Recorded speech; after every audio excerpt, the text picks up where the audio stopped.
Alright, so I just did this mouthpiece video where I showed you my favorite mouthpieces and I had like 40 of them. And you guys were like, oh man, I gotta buy 40 mouthpieces. Like, whoa, whoa, whoa, whoa, whoa, whoa, whoa. So I want to make this video to pretty much show you what your minimum number of mouthpieces that you need, depending on whatever kind of player you are, is. Alright, let's get to it. How many mouthpieces do I really need? So this video is going to cover that, and trust me, is not as many as you think. Okay, so let me go over my philosophy behind how many mouthpieces I think any particular person should have. All right, let's get to it. Okay, ladies and gentlemen, the first thing I want to do is just show you this Cannonball 7 mouthpiece. You should never ever neglect the mouthpiece that comes with the saxophone. Always just run it through its course, see what you can do with it, try some different reeds and whatnot. You can wind up saving yourself a phenomenal amount of money with the mouthpiece that comes with the saxophone. Now this is the Cannonball 7. I have a Cannonball Vintage Reborn tenor, and that one came with a 5J. I'm a huge fan of the 5J. That is an absolute true workhorse of a mouthpiece. If you have a Selma or a Yamaha, they also come with very, very good mouthpieces. I like the Yamaha C mouthpieces, whether it be the 4 or 5C or something like this. These mouthpieces are really, really good, kind of basic all-arounder mouthpieces. They work very well with classical music. I think that that's a nice alternative to the typical Selmer sound, where generally Selmers, they come with the C-Star or some type of classical saxophone mouthpiece. So obviously that's one down, the free one, or the one that you get when you buy the saxophone. So let's say you want to step up from there. You generally want to go to something that's affordable. You don't really know what you're going to be into. Okay, so here, ladies and gentlemen, I have this Rico M5 Metallite or Metallite mouthpiece. Of the Metallite mouthpieces, this M5 is definitely my favorite. You can get these for around $30, in the $30 range. I absolutely, most definitely recommend these as your first step up mouthpiece, because even if you don't like it, you're not really out that much money. And I always wind up coming back to these mouthpieces for something. I like to do a lot of recording, and if I want a different kind of sound for like background saxes, doing trio quartet stuff with like a lead sax over, I might either use this as the lead sound or I'll use this as the saxophone backing track type of sound. Okay, let's say you want to move up to something that's a little more upscale, but you don't want to break the bank. I would definitely recommend from Van Doren these V16 mouthpieces. This is a T6. The T6 is an indication of the tip opening here, but these mouthpieces are still a huge part of the industry standard as far as tenor saxophone playing goes. They generally cost between $120 to $140. This is a fantastic all-around mouthpiece if you're still in the process of looking for something that may be a little more exotic than what it is that you have. Also, without a doubt, Auto Link, whether it be the metal or the hard rubber ones. I definitely prefer the metal Auto Links over the hard rubber. I do think that Auto Link has some quality control issues, but I've always been really much more successful with the metal than I have the hard rubber. As far as hard rubber goes, I'm probably going to go with the Van Doren, and metal, go with this Auto Link here. This is a 7. So you can get this one for right around $200 to $250, and then the modern vintage one is right around the $300 range. I really most definitely recommend that any tenor player who's trying to play jazz definitely pick up an Auto Link. So many great players have played on these mouthpieces. Like, that is a fantastic way to transcribe and just really get your sound together before you start to move into something that's a little more exotic. For example, I have this Duke off here. This is an older one, but it's not a vintage mouthpiece. As you can see, it's in pretty bad shape. These mouthpieces from this era were just, they all really played well, but man, the craftsmanship that went into these were just really quite bad. And looking on eBay and seeing these, almost all of them have some type of bend in them. But Duke Off to me has always been the go-to hard hitting blaster in your face kind of mouthpiece, and I really do like Duke Offs. I have not had a chance to play any of the Duke Offs tenors recently, but if you're looking to get yourself something with a lot more power that's a little bit pricier than what you would get from a Rico, a lot of people are very happy with the Duke Off mouthpieces. Also, nowadays when you buy a mouthpiece, you have a fantastic advantage because you can try the mouthpiece generally anywhere from 2 weeks to 45 days. I have seen on the eBay through Music 123 that with some of their products, they're offering 30 to 45 day trial period, which is crazy. When I worked on cruise ships, it would take 30 to 45 days for me to get something, even if I express ordered it. I mean, it's just, for reasons that I'm not going to go into in this video, it would just be really hard to get something and to be able to send out mail. But at any rate, I would definitely recommend that you check out some Duke Offs if you're doing more rock, pop, hard hitting kind of stuff where you need to cut through and that kind of stuff. And plus, they're still not really expensive mouthpieces. Okay, let's move on. Okay, ladies and gentlemen, so this is a Selmer Soloist mouthpiece. I really like the sound of this mouthpiece, and I do think that Selmer really does have the standardized sound in classical saxophone playing. Now, generally, a lot of people that buy Selmers, they have the C star, and they pretty much go with that. But you might want to do yourself a favor and try one of these soloists, or even that, I forget what it's called, the little stubby butt mouthpiece. I actually want to get one and try it. But you might want to expand upon your mouthpiece collection if you are doing classical saxophone playing. I really also like the Yamaha 4 or 5C for classical. I find that these mouthpieces are generally very resistant. However, the Yamaha mouthpieces, although they don't have that typical kind of French classical saxophone school sound, but I do find them very capable and very easy to play. Okay, so let's move on.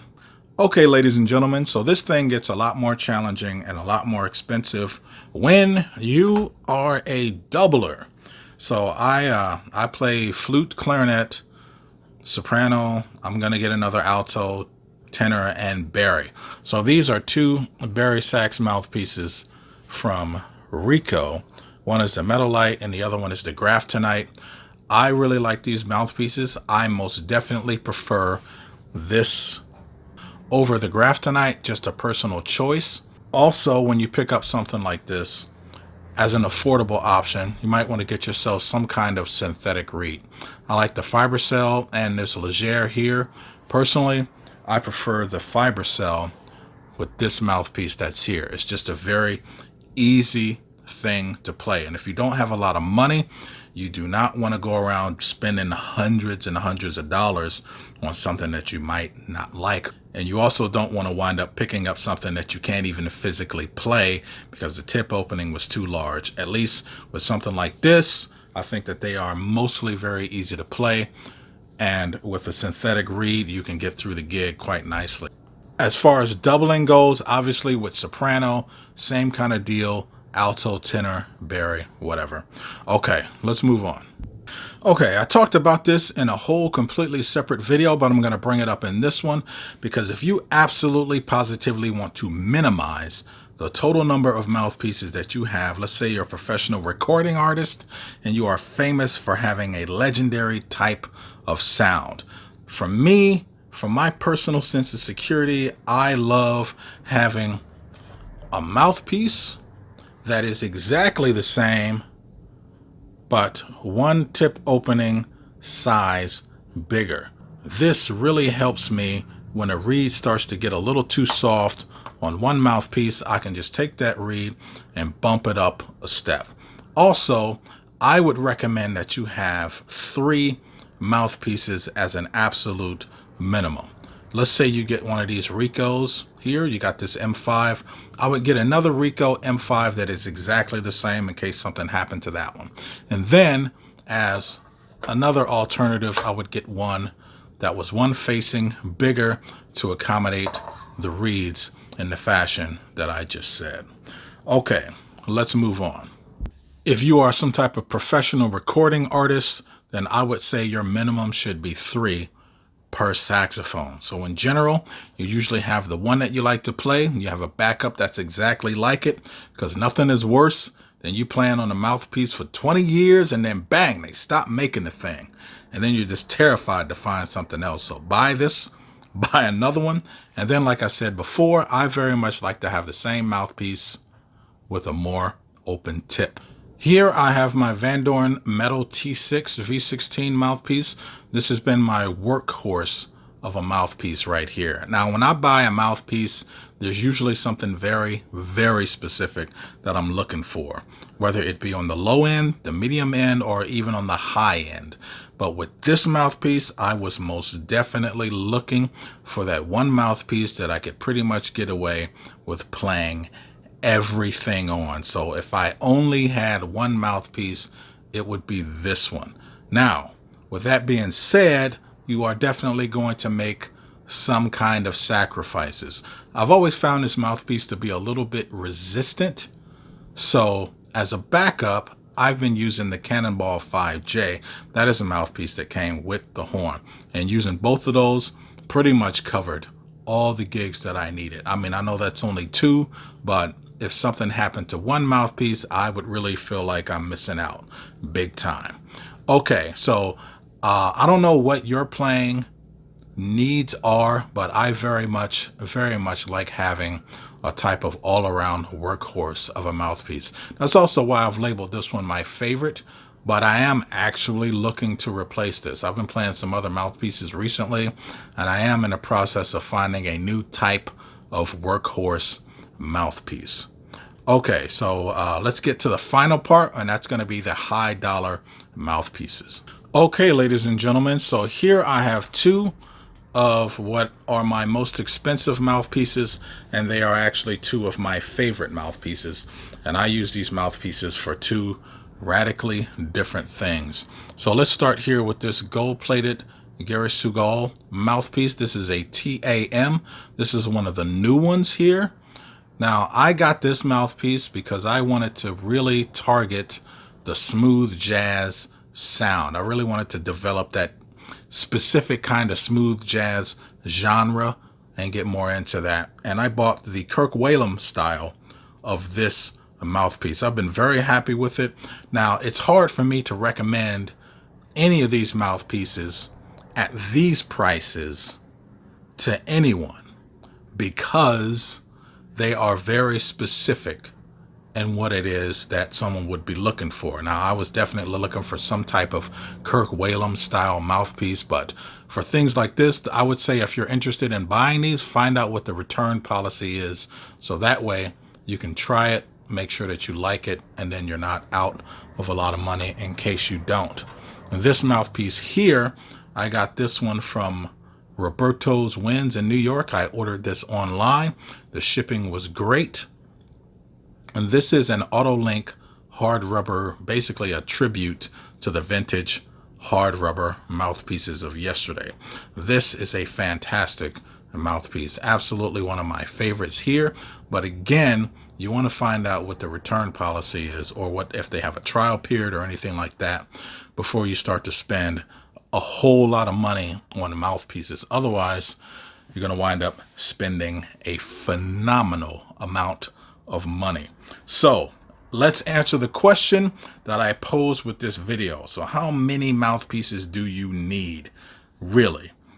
Ultimately, it's going to come down to what kind of gigs you play regularly. If you're a kid in school, you mostly need one mouthpiece. You probably can get by with one mouthpiece, probably the mouthpiece that came with your saxophone. From 1984 to 1993, I played one alto saxophone mouthpiece. And I'm telling you, I hit a wall when it was time to change that thing. And what did I get? I got myself one of these in big band, only for alto.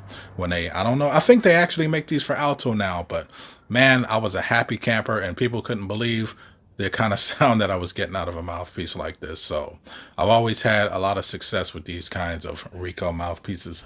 Okay, ladies and gentlemen, so for a guy like me that does recording, gigs, a wide variety of types of gigs, and keep in mind this is just for tenor, but I like to have 5 different kinds of mouthpieces at an absolute minimum. For one, I like to have a really nice classical saxophone mouthpiece.